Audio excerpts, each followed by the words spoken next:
Hello everyone, welcome back to my YouTube channel bright future channel पे आपका स्वागत है। जैसा कि आप सभी को पता है, डीएसएसबी के द्वारा वैकेंसी आउट कर दी गई है टीजीटी एंड पीआरटी की। उसी को ध्यान में रखते हुए उसी के आधार पर हमारी आज की वीडियो है। अब आपको सभी वीडियोस इसी से रिलेटेड मिलेंगी। आज की वीडियो में हम बात करेंगे साइकोलॉजी के कुछ मेन क्वेश्चन की, जो बहुत ही मोस्ट इंपॉर्टेंट क्वेश्चन है, जो ऑब्जेक्टिव टाइप क्वेश्चंस हैं, जो एग्ज़ाम से रिलेटेड हैं। होपफुल आपके लिए बहुत ही हेल्पफुल रहेगी ये वीडियो। वीडियो को अंत तक ज़रूर देखें। अगर आपको अच्छी लगे तो ही लाइक करें, ठीक है। ज़्यादा से ज़्यादा शेयर करें, सब्सक्राइब करें हमारे चैनल को। तो आज की वीडियो स्टार्ट करते हैं हम। यस, हमारी नेक्स्ट वीडियो है। तो इस वीडियो में बात करेंगे हम psychology objective types question. Psychology की ऑब्जेक्टिव रिलेटेड कुछ क्वेश्चंस है जो डीएसएसबी, केवीएस, इन सब एग्ज़ाम्स के लिए बहुत ज़्यादा इंपॉर्टेंट है। अगर आप सीटेट, एचटेट की तैयारी कर रही हैं, किसी भी स्टेट टेट की तैयारी कर रही हैं, उसके लिए भी हेल्पफुल होंगे। साथ में अगर आप DSSB की तैयारी कर रही हैं, उसके लिए बहुत ही हेल्पफुल है पीआरटी एंड टीजीटी बेस के लिए। Okay, yes. तो पहला क्वेश्चन है हमारा, रंजुले प्रतिभाशाली की अपनी परिभाषा के लिए जाने जाते हैं। 4 स्त्रियाँ, 4 पंक्तियाँ टियर, त्रिवृत्तीय, त्रिमुखी है। तो रंजुले प्रतिभाशाली है, वो अपनी परिभाषा के लिए किसके रूप में मेन जाने जाते हैं, तो हम उसके रिगार्डिंग यहाँ पर बात कर रहे हैं। तो इसका आंसर आएगा हमारा त्रिवृत्तीय, करेक्ट आंसर है। अगर हम बात करें यहाँ पर प्रतिभाशाली बच्चों की, तो उनके गिफ्टेड बिहेवियर को लेकर उन्होंने जो अपनी डेफिनेशन दी थी वो त्रिवृत्तीय थी, जिसके अंतर्गत हमने किस किस की बात की थी। अगर मान लेते हैं हमारा ये है मेन हो गया, हमारा जो गिफ्टेड बिहेवियर को लेकर है, यानी कि प्रतिभाशाली जो हमारा बिहेव है उसको लेकर, इसको 3 मेन हमारे मॉडल थे, इसके त्रिवृत्तीय कहा गया इसलिए इसे। जो एक था हमारा क्रिएटिविटी से लेकर, यानी कि सृजनात्मकता को ध्यान में रखकर जो प्रतिभाशाली बच्चे होते हैं वो बहुत ही मौलिक होती हैं, ओरिजिनलिटी होती है, उनके अंदर लचीलापन होता है। ओके। सेकंड, अगर हम बात करें उनकी एवरेज एबिलिटी को लेकर, यहाँ पे शॉर्ट फॉर्म में मैं आपको समझाने के लिए लिख रही हूँ। एवरेज एबिलिटी होती है जो अबव होती है, ज़्यादा होती है सामान्य बच्चों की अपेक्षा में। एंड लास्ट होता है हमारा टास्क कमिटमेंट। जो हमें टास्क दिया जाता है वो उसको कमिट करते हैं, उसको पूरा करते हैं अपने टास्क को। तो ये था हमारा प्रतिभाशाली जो छात्र हैं, उनकी जो परिभाषा दी गई है वो 3 टायर मॉडल था हमारा, त्रिवृत्तीय सिद्धांत था एक तरह का, ठीक है। तो ये मॉडल दिया गया था। तो जब भी हम रंजुला प्रवृत्ति की बात करेंगे इसकी, तो होपफुली आपको क्लियर हो जाएगा। ओके। तो यस, तो रंजुला प्रतिभाशाली की अपनी त्रिवृत्तीय परिभाषा के लिए जाने जाते थे। तो उसका मीनिंग होपफुल आप सभी को समझ आ गया। उसके बाद है नेक्स्ट क्वेश्चन हमारा, एक संख्याओं के जोड़े में से जब अध्यापक परिपूर्ण घन छांटने के लिए कहता है, यह उद्देश्य क्या हासिल करने के लिए है? प्रयोग, समझ, कौशल या ज्ञान? कोई भी एक टीचर है, वो अगर किसी बच्चे को परिपूर्ण घन छांटने के लिए कहेगा तो वो क्या चाहता है कि बच्चे का कौन सा जो ऑब्जेक्टिव है वो डेवलप हो, वो क्या हासिल कर पाए? प्रयोग, समझ, कौशल या ज्ञान? जब भी बच्चे को परिपूर्ण घन का ज्ञान होगा तो उससे उसकी समझ है, जो अंडरस्टैंडिंग है, वो क्लियर कर पाएगा वो। तो ये इसका आंसर आएगा हमारा समझ। ओके, तो ये समझ आएगा हमारा, ये करेक्ट हो गया। अब बढ़ते हैं हम नेक्स्ट क्वेश्चन की तरफ। हमारा नेक्स्ट क्वेश्चन है क्वेश्चन नंबर 3। कोहलबर्ग के अनुसार सही और गलत के प्रश्न के बारे में निर्णय लेने में शामिल चिंतन प्रक्रिया को कहा जाता है। कोहलबर्ग थे, उन्होंने नैतिक मूल्य का सिद्धांत दिया था, नैतिक मूल्यों से संबंधित प्रिंसिपल की बात की थी।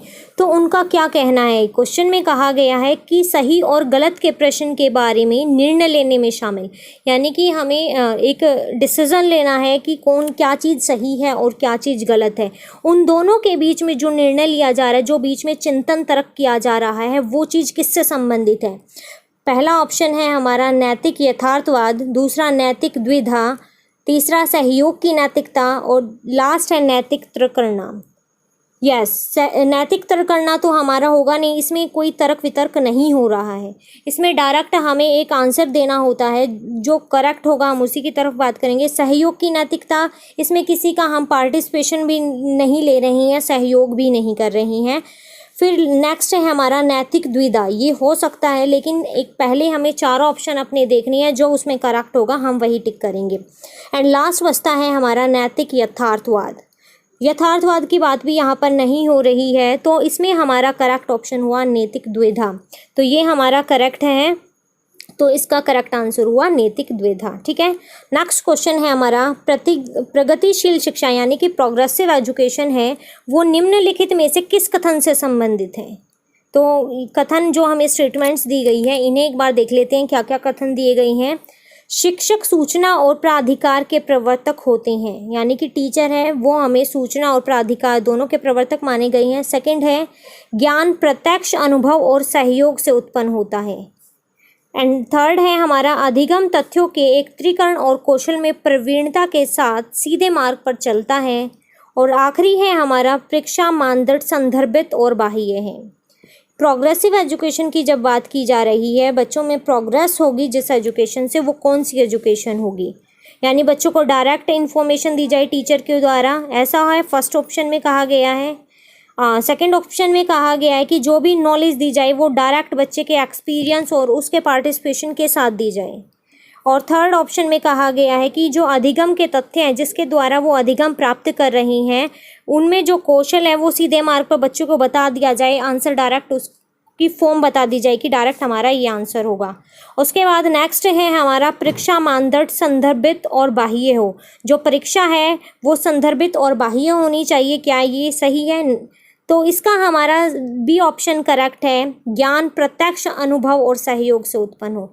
जब भी हम प्रोग्रेसिव एजुकेशन की बात करते हैं, ज़रूरी नहीं है सिर्फ प्रोग्रेसिव एजुकेशन, ज़्यादातर एजुकेशन में हम चाहेंगे बच्चे को प्रत्यक्ष ज्ञान हो, प्रत्यक्ष रूप से अनुभव, वो खुद सीखे, डायरेक्ट वे में चीज़ों को करके सीखे, पार्टिसिपेशन के साथ कार्य करे। तो इसका फोर्थ का हमारा ये ऑप्शन करेक्ट होगा। यस, यहाँ तक आपको क्लियर हुआ। अब बढ़ते हैं हम नेक्स्ट पेज की तरफ।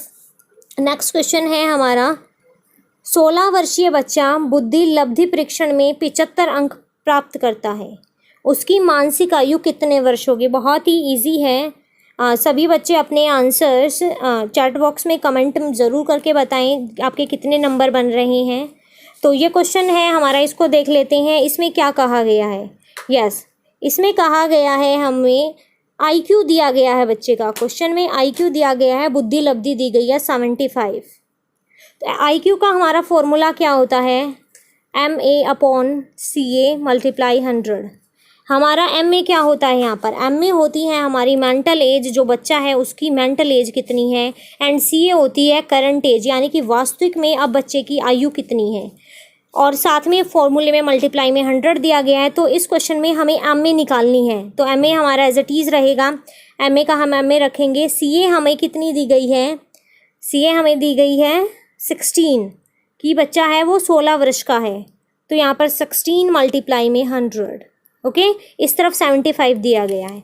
अब देखिए इस तरफ ये क्रॉस मल्टीप्लाई हो जाएगा हमारा, इस तरफ आ गया हमारा 75 × 16, ये इस तरफ मल्टीप्लाई में 100, इधर आकर डिवीज़न में हो गया।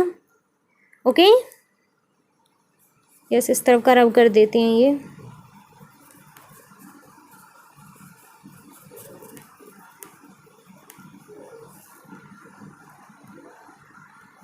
यस, तो इस तरफ हमारा MA निकल जाएगा। MA कितना है, उस तरफ 100 मल्टीप्लाई में था, इधर आके डिवीज़न में हो गया। 25 से करेंगे, 25 4 × 100, 25 3 × 75, 4 1 × 4, 4 4 × 16, 4 3 × 12। MA कितनी आ गई हमारी 12, यानी कि जो बच्चे की मेंटल एज है वो आ गई हमारी 12। तो 12 ऑप्शन हमें दिया गया है, तो ऑप्शन में हम टिक करेंगे, उससे पहले इरेज कर देते हैं इसे। यस, 12 करेक्ट आंसर हो गया हमारा इसका। ओके, नेक्स्ट है हमारा गणित संबंधी समस्या वाले बच्चों को सामान्यतः होता है। जिन बच्चों को गणित संबंधी समस्या होती हैं, प्रॉब्लम्स होती हैं, मैथ से रिलेटेड, कैलकुलेशन से रिलेटेड, जोड़ घटा जमा, इन सब से रिलेटेड जो समस्या है उसे हम क्या कहते हैं, डिस्ग्राफिया, डिस्थीमिया, डिसकैलकुलिया या डिसलैक्सिया। बताएं क्या आंसर आएगा। या सभी बच्चे आंसर कमेंट बॉक्स में ज़रूर मेंशन करें।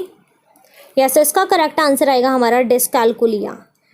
कैलकुलेशन से रिलेटेड जो भी हमारी समस्या है गणित संबंधी वो हमारी डिसकैलकुलिया के अंतर्गत आती है। तो इस क्वेश्चन का आंसर हमारा करेक्ट होगा डिसकैलकुलिया।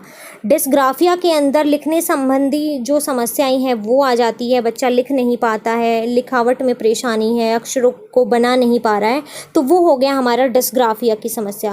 पेपर में इससे रिलेटेड क्वेश्चन कई बार पूछ लिए जाते हैं कि बच्चा लिखते संबंधी समस्याएं हैं, बच्चे को लिखने संबंधी तो कौन सी परेशानी है यहाँ पर, तो डिस्ग्राफिया है बच्चे को। ठीक है, अगर बच्चे डिस्थीमिया क्या होता है, मूड से संबंधी, मूड अवसाद होते हैं, बच्चे को मूड नहीं होता कार्य करने का, तो वो डिस्थीमिया होगा। डिसकैलकुलिया आपको बताया जो कैलकुलेशन से रिलेटेड हो, गणित संबंधी समस्याएं हो जिसमें बच्चा जोड़ घटा जमा नहीं कर पा रहा है, तो डिसकैलकुलिया। एंड लास्ट है डिसलैक्सिया, बच्चे को पठार वाचन में प्रॉब्लम है, पढ़ने में परेशानी आ रही है, वो हो गया हमारा डिसलैक्सिया। यानी कि आपने तारे ज़मीं पर मूवी देखी होगी, उसमें क्या है, उस बच्चे को डिसलैक्सिया की प्रॉब्लम है, उसको पढ़ने में प्रॉब्लम हो रही है, एक ही पैटर्न में वो समस्याएं कर रहा है, तो वो क्या प्रॉब्लम है, डिसलैक्सिया की प्रॉब्लम है। यस, ये क्लियर। यस, नेक्स्ट क्वेश्चन है हमारा प्रश्न नंबर 7। दिव्यांगजन अधिकार अधिनियम किस वर्ष में लागू किया गया? 1995, 2016, 2001 एंड 1998। इसका करेक्ट आंसर है हमारा 2016। 2016 में दिव्यांग अधिकार अधिनियम है वो लागू किया गया था। ओके, एंड नेक्स्ट क्वेश्चन है हमारा आउट ऑफ द बॉक्स चिंतन किससे संबंधित है? स्मृति आधारित चिंतन, अपसारी चिंतन, अभिसारी चिंतन, अनुकूल चिंतन। इसका करेक्ट आंसर है हमारा अपसारी चिंतन। आउट ऑफ द बॉक्स चिंतन है वो हमारा अपसारी चिंतन के अंतर्गत आ जाता है, यानी कि जो भी है वो out of the box, box से बाहर अपसारी कर देना चिंतन को। ओके, यहाँ तक आपको क्लियर हुआ। अब बढ़ते हैं हम नेक्स्ट क्वेश्चन की तरफ। प्रश्न नंबर 9। प्रश्न नंबर 9 में क्या कहा गया है? NUEPA नुपा मुख्यतः किससे संबंधित है? सबसे पहले आपको पता होना चाहिए नुपा की फुल फॉर्म क्या होती है। NUEPA, इसकी फुल फॉर्म क्या है? National university of educational planning and administration. ठीक है, तो आपको इसकी फुल फॉर्म पता चल गई। इसकी फुल फॉर्म भी पूछी जा सकती है किसी क्वेश्चन में आपसे, तो आपको पता होना चाहिए। एक बार रिपीट कर रही हूँ मैं, एन से नेशनल, यू से university of educational planning and administration. Okay, तो ये हमारा किससे संबंधित है? नुपा शैक्षणिक देखभाल संबंधी, शैक्षणिक एकता संबंधी, शैक्षणिक योजना संबंधी, शैक्षणिक मूल्यांकन संबंधी। तो ये है हमारा, नाम से ही पता चल रहा है, प्लानिंग एडमिनिस्ट्रेशन। प्लानिंग यानी कि योजना से रिलेटेड प्लानिंग की जाए किसी चीज़ को, तो वो हमारा थर्ड ऑप्शन करेक्ट हो गया।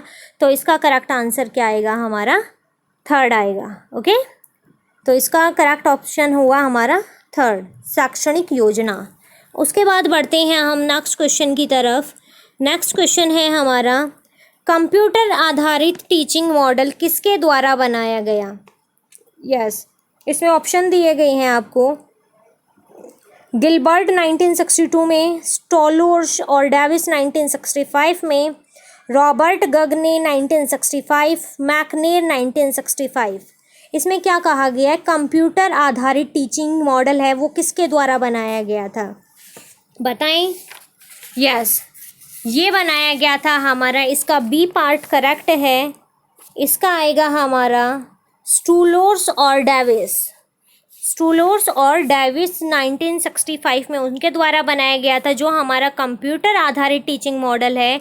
इसमें कंप्यूटर का प्रयोग है वो अनुदेशन सामग्री के रूप में किया गया था, इंस्टीट्यूशनल जो हमारी मटेरियल होता है उसके रूप में किया गया था, जिसमें निर्णय लेने के लिए और जो हमारी वास्तविक सूचना है वो देने में कंप्यूटर सेक्शन का स्थान ले लेता है। कंप्यूटर है वो एक टीचर बन जाता है। ठीक है, तो इससे हमारी जो शिक्षण प्रक्रिया है, यानी कि अगर हम बात करें यहाँ पर अपनी जो एजुकेशनल प्रोसेस है, हमारी एजुकेशन प्रोसेस है, शिक्षण प्रक्रिया है, उसको हम इसके द्वारा दो भागों में बांट सकते हैं कंप्यूटर आधारित टीचिंग मॉडल के द्वारा। एक हो जाता है हमारा शिक्षा से पूर्व का भाग, ठीक है, इसमें आ जाएगा पूर्व का भाग। और दूसरी तरफ अगर हम बात करें कि जो शैक्षणिक के भाग ज़्यादा जब हम पढ़ लेते हैं, उस चीज़ की नॉलेज हो जाती है, उसका भाग। ठीक है, तो ये आपको क्लियर हो गया। कंप्यूटर आधारित टीचिंग है वो हमारी किसके द्वारा दी गई है? यस, वो दी गई है हमारी बी ऑप्शन करेक्ट, स्टूलोर्स और डेविस 1965। ऊपर वाले का था हमारा सी पार्ट। तो ये आपको क्लियर हुआ। अब चलते हैं नेक्स्ट क्वेश्चन की तरफ। नेक्स्ट है हमारा कैटल द्वारा विश्लेषित किए गए व्यक्तित्वशील गुणों की संख्या कितनी है? ये तो सभी को पता होगा। या ऑप्शन दिए गए हैं हमें 13, 8, 15 या 16। बताएं करेक्ट आंसर क्या होगा? इसका करेक्ट आंसर है हमारा, जो शील गुण दिए गए थे कैटल के द्वारा वो थे 16 शील गुण थे हमारे। नेक्स्ट क्वेश्चन है हमारा प्रिंसिपल्स ऑफ साइकोलॉजी नामक पुस्तक किसके द्वारा लिखी गई है? Froebel, William James, J B Watson, Wilhelm Wundt. Principle of psychology book है वो विलियम जेम्स के द्वारा लिखी गई है। ये बिल्कुल ठीक ऑप्शन है हमारा, बी पार्ट इसका करेक्ट आएगा, विलियम जेम्स। ओके, अब बढ़ते हैं नेक्स्ट क्वेश्चन की तरफ। बाल अपराध का कारण नहीं है। नीचे हमें 4 ऑप्शन दिए गए हैं। सबसे पहले जब आप क्वेश्चन पढ़े तो ध्यान से देखें कि क्वेश्चन में क्या कहा गया है। इस क्वेश्चन में कहा गया है नहीं, बाल अपराध का कारण नहीं है। ठीक है, तो नहीं को आपको ध्यान में रखना है। बच्चा अपराध करता है तो उसका कारण क्या नहीं है? पहला ऑप्शन है शारीरिक दोष। बच्चा फिजिकल रूप से किसी परेशानी में है तो क्या वो बाल अपराध कर सकता है? सेकंड है गरीबी, गरीबी के कारण बाल अपराध कर सकता है। उचित घरेलू वातावरण, एंड लास्ट है असफलता। तो इसमें से 2 ऑप्शन तो हमारे सीधे सीधे बिल्कुल कट जाती है, असफलता और गरीबी। यानी कि असफलता, जब बच्चा अनसक्सेस होता है, सक्सेसफुल नहीं हो पाता है, तो उसी परेशानी में एक दूसरे से पीछे की होड़ में वो चीज़ें गलत करनी शुरू कर देता है, अपराध करने शुरू कर देता है। सेकंड है हमारा गरीबी, जो यहाँ पर है रॉन्ग किया हमने। गरीबी के कारण कुछ स्थितियाँ ऐसी भी बन सकती है कि बच्चा अपराध कर पाए। बचे हमारे पास 2 ऑप्शन, शारीरिक दोष और उचित घरेलू वातावरण। सबसे पहले आप कोशिश करें सभी क्वेश्चंस में कि जो ऑप्शन रॉन्ग है उन्हें छांट ले, जिससे जो आंसर करेक्ट होगा वो आपको मिल जाएगा। तो शारीरिक दोष, फिजिकल किसी परेशानी के कारण आपको ज़रूरत पड़ सकती है और आप अपराध कर सकते हैं, तो ये भी रॉन्ग हो सकता है। लेकिन उचित घरेलू वातावरण है वो गलत नहीं हो सकता हमारा, तो नहीं ही पूछा गया है। तो अगर घर का जो वातावरण है वो उचित है, प्रॉपर है, तो उसमें कोई प्रॉब्लम नहीं होगी, तो ये हमारा करेक्ट हो जाएगा। एंड नेक्स्ट क्वेश्चन है हमारा, नई सूचनाओं को पूर्ववर्ती विद्यमान मानसिक संरचना में व्यवस्थित करना क्या कहलाता है? ध्यान से सुनेंगे, इसमें लैंग्वेज पढ़कर आपको थोड़ी परेशानी हो सकती है, लेकिन समझने की कोशिश करें इसमें क्या कहा गया है। आपका जो नया ज्ञान है, नई इन्फॉर्मेशन है, वो जो पहले के ज्ञान में है उसमें व्यवस्थित करने में, एडजस्ट करने में कर पा रहे हो आप, उसे क्या कहेंगे हम? जो पहले का ज्ञान है उसमें नया ज्ञान है वो ऐड कर देना, क्या बन जाएगा?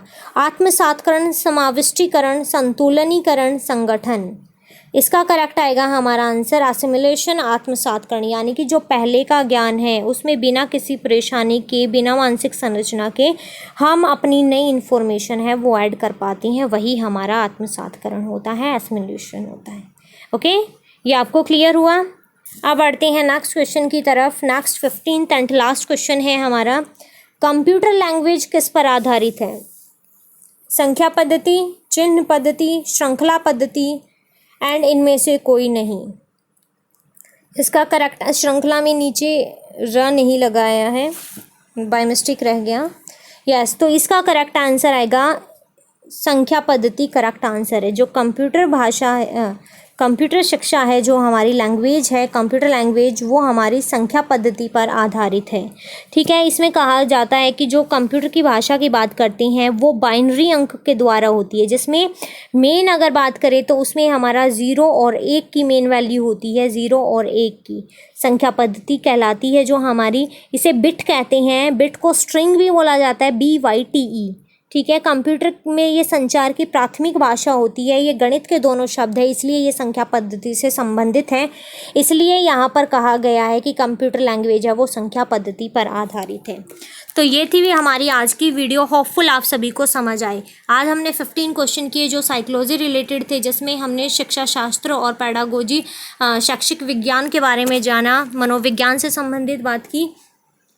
तो होपफुल आप सभी बच्चों को अच्छे से समझ आए। यस, आप कमेंट सेशन में ज़रूर बताएं आपको आज की वीडियो कैसी लगी। इसी संबंधित हम नेक्स्ट पार्ट लाएंगे अपना पार्ट 2, जिसमें आपको साइकोलॉजी रिलेटेड ऐसे ही ऑब्जेक्टिव क्वेश्चन मिलेंगे जिससे आपकी प्रैक्टिस हो पाए, डीएसएसबी के लिए आप अच्छे से प्रिपेयर कर पाएँ खुद को। हम कोशिश करेंगे इसके अलावा जो हमारा पार्ट 1 बचता है जिसमें जर्नल होता है हमारा, जीके, आपकी मैथ्स, रीजनिंग, लैंग्वेज, वो सब की भी आपकी वीडियोज़ लाई जाए। तो कोशिश करेंगे हम। आज के लिए इतना ही। Okay, stay home, stay safe, thank you.